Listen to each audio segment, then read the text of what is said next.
What's up, Internet?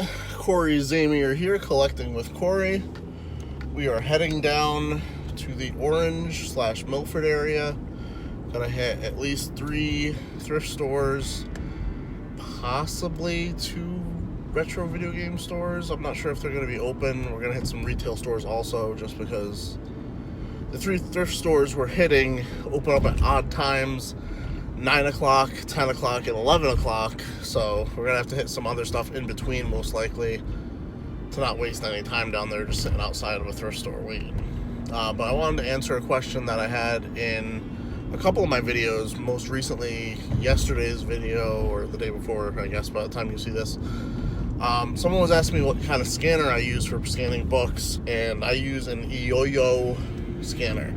I can never remember the name of it because it's just fucking ridiculous, but this is basically a budget scanner.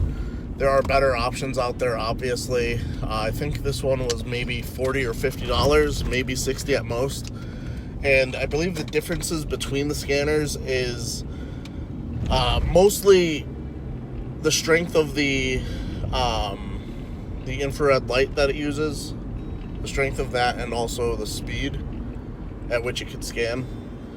But just in general, this is so much better than just being on the Scoutify app scanning books on your phone, because instead of, pressing the button, getting the thing, pressing the button, hitting the thing, you're just like, have you ever seen anybody ring something up really fast at a grocery store or something, or like with a handheld bar scanner? It's like that. I thought about doing a video on like showing how I scan and like how quick it is compared to using just the phone, but considering that I use my phone to film, it's actually kind of impossible for me to do. However, there are some other people on YouTube that you can go check out. I would suggest Rake and Profit. He's the one that first suggested this scanner, I believe, and brought it to my attention, so yeah, I'd go check out his videos. He puts out a ton of videos, so it's kind of, you have to go search for it, but I would highly suggest that. Just in general, as far as like starting on Amazon book selling, there is a ton of beginner videos out there to look at. I certainly am no teacher myself, so I would highly suggest looking into pretty much any of those. Just find somebody that you trust, someone that's entertaining to you, and let them be your guide if you want to be starting on Amazon. That's pretty much what I did. This is what we came up with at the first Goodwill Toradora manga. It's actually a pretty cool manga. I watched the anime back in the day, at least. It's really good. 5 volumes should probably go for about $20 plus shipping. 2 books that'll total about $9 profit. And these are all the books that scanned as accepts, but you always have to do your research afterwards, because sometimes it's just not true. Like some of these I wouldn't even have made a profit on, even if it was just $1. So I'll put these back and see if there's anything else here. So this is the pretty average state of all of our clearance aisles at Walmart's. Alright, just leaving Walmart now. At that Walmart they had some reasonably priced PS4 clearance. Best probably being $9 for Indivisible, which was a game that I think just came out a little while ago. And I know I have fucking pre-ordered on the Switch. Hasn't come yet. And it's already $9 on the PS4, so what's that tell you? Nothing that was worth picking up for resale though. And there were 2 Walmart employees just like chilling in the aisle complaining about other employees. So I didn't really want to film that, so. On to our second thrift of the day. They should be opening in a couple minutes, and we'll be right there. More for them here. That Little Big Planet. $6 Grand Theft Auto 5.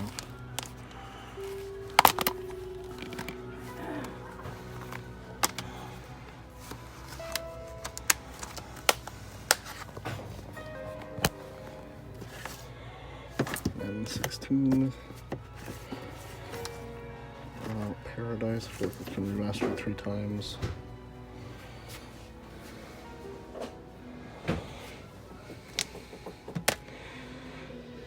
This might be cool. It is, because it isn't. Alright, so it's only a little after 10:30 and Savers is open. So let's see what their hours say at the door. Because online it says 11. Current store hours 10 to 11 a.m. That's what it's supposed to Good morning.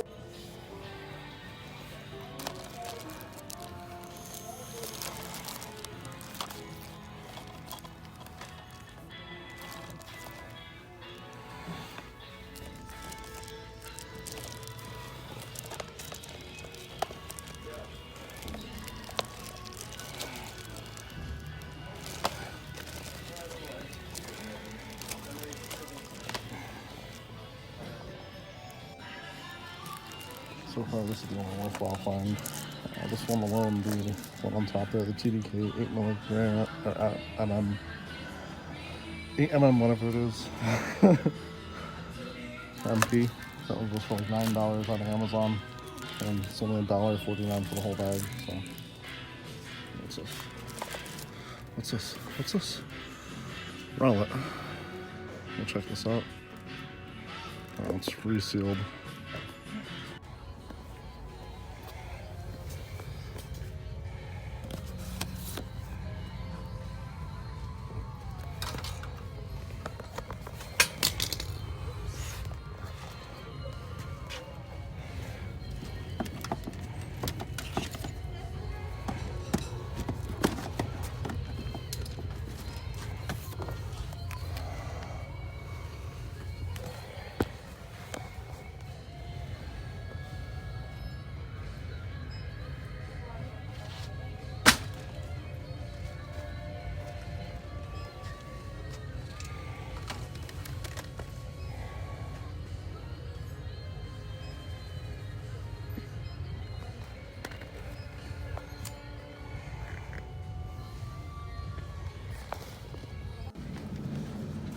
Legitimately a lot of fun to be a chess player to see this.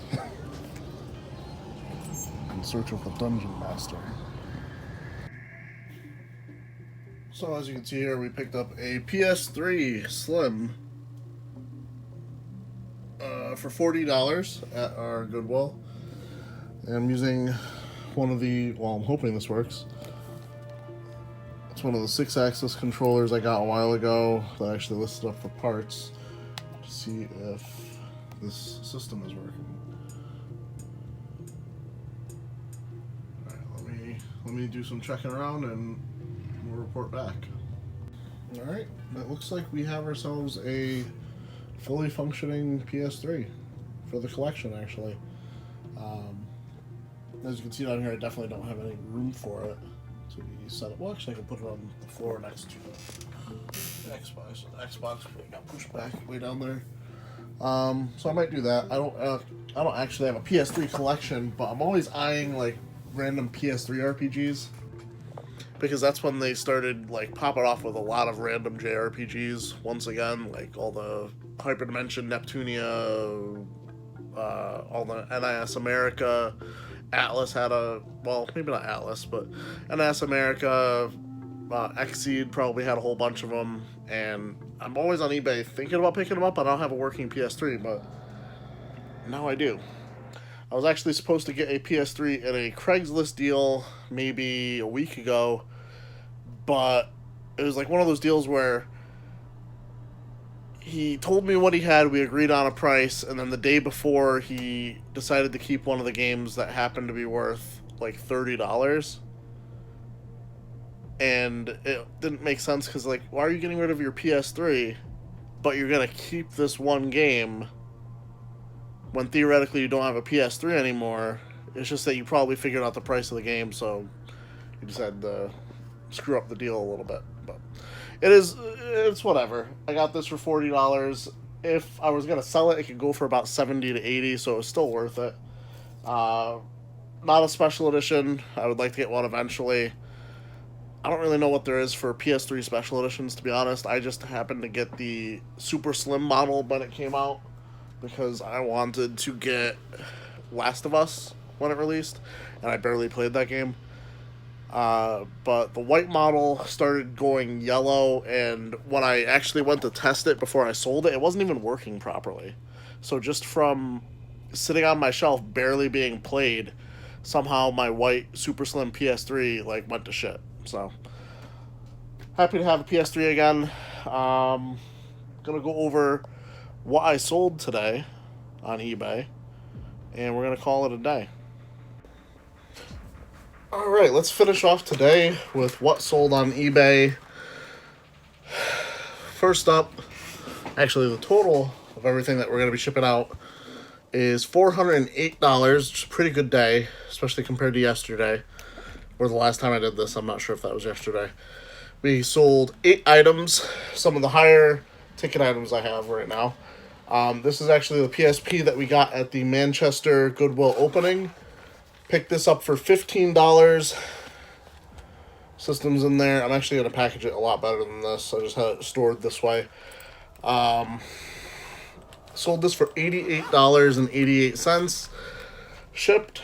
So pretty good recouping there. Next up is an item we picked up.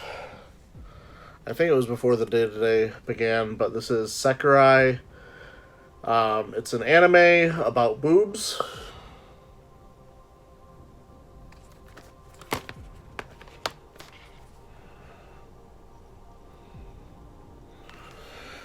This sold for $88 shipped. Or actually, there might have been shipping on this, or the tax is really high. It says $95 total, but I think that was with the tax. I don't remember charging shipping on that one. Next up, we have Running Wild for the PS1. This was an older title in my inventory. Sold for $14.19 plus shipping. Oh, what's next here? Next up, we have another shoe sale. These were already boxed up because that's how I do it. Hoka 11 Conquest 2 Women's 10s, greens. These are actually a really ugly looking shoe. Had these for quite some time. They sold for $35 plus shipping. Probably spent about $10 or $11 on them total. Next up, we have a non-working, for parts only, Indigo GameCube with a Pokemon Gale of Darkness sticker, decal kind of thing. And it has a sticking open button, which I'm pretty sure I disclosed in the ad. But we'll deal with that later. Next up, another high ticket item, and why our total is so high today. For $75 plus shipping, we sold the entirety of the GMR magazine run. 25 issues total. As you can see here, some of the issues are missing their spine. I'm assuming that is from when you get like a subscription. They sometimes add like something on the front of your magazine, which is really kind of shitty. And if you peel it off, it peels the spine off, which I think is really, really stupid. Way to support, or way to reward your supporters, I guess. GMR magazine, haven't really heard of it until I picked it up on a Craigslist or Facebook deal. Picked up the entirety of it, and I've had it listed since before we were in this office, so it's been quite some time. I believe I paid either $15 or $20 for that lot total. The last 2 items we have is really poor displaying. Spacecraft 2000 to 21 AD. 2000 to 2100 AD.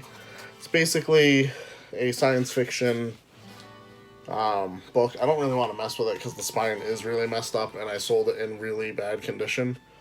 So I'd rather not mess with it too much. And the last game that we sold, Cyber Tiger, that I got from my cousin Scott. This sold for $12.99 shipped. That is going to do it for today's video. Actually, I don't know if I meant... No, I did mention it.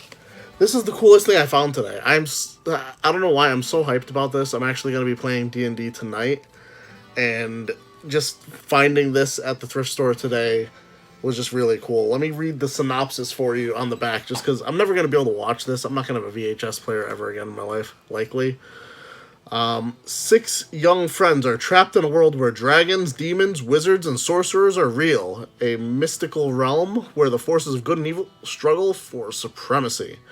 In search of the Dungeon Master. Dungeon Master, the protector of all that is good, is overpowered and frozen in the mysterious crystal. Venger, the ultimate source of evil, is about to capture the crystal, but the kids have other ideas, using their magical powers in a stunning battle for the Dungeon Master's freedom. It's a 22-minute VHS. Really, really cool. Marvel put this out. This just makes me smile. I don't know why. I'm like super into D&D. I'm really hyped for D&D tonight.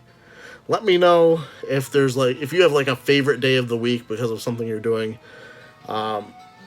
Thursdays are probably my favorite because I have D&D to look forward to. So I have my friends to thank for that.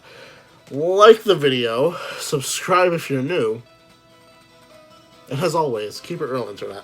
I love you guys.